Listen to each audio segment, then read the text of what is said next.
Noodles ശരിക്കും പ്രശ്നക്കാരനാണ്.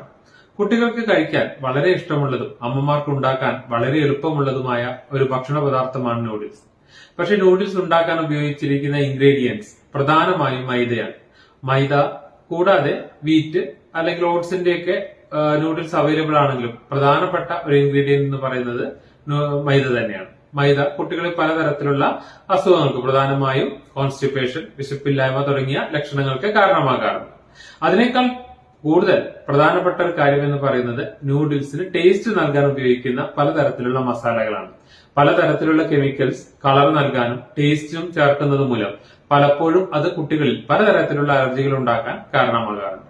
മൂന്നാമത്തെ ഒരു പ്രധാനപ്പെട്ട കാര്യം എന്ന് പറയുന്നത് അത് കേടുവരാതിരിക്കാൻ ഉപയോഗിക്കുന്ന പ്രിസർവേറ്റീവ്സ് ആണ്. പ്രിസർവേറ്റീവ്സ് ഉപയോഗിച്ചാൽ മാത്രമേ ഇത്തരം ഒരു ഭക്ഷണം കൂടുതൽ ദിവസം കേടുവരാതെ ഇരിക്കുകയുള്ളൂ. അതുകൊണ്ട് തന്നെ ഇത്തരം എല്ലാ ഭക്ഷണങ്ങളിലും പ്രിസർവേറ്റീവ്സ് ചേർക്കുന്നത് വളരെ സാധാരണയുമാണ്. പ്രിസർവേറ്റീവ്സ് എല്ലാവരിലും പ്രശ്നമൊന്നും ഉണ്ടാക്കാറില്ലെങ്കിലും ചില കുട്ടികളിലെങ്കിലും അത് അലർജിക്ക് കാരണമാകാറുണ്ട്. അതുകൊണ്ട് നമ്മുടെ കുട്ടികൾക്ക് ഹെൽത്തിയായി വളരാൻ വീട്ടിൽ തന്നെ ഉണ്ടാക്കുന്ന ഭക്ഷണങ്ങൾ കൂടുതലായി കൊടുക്കാൻ ശ്രദ്ധിക്കുക.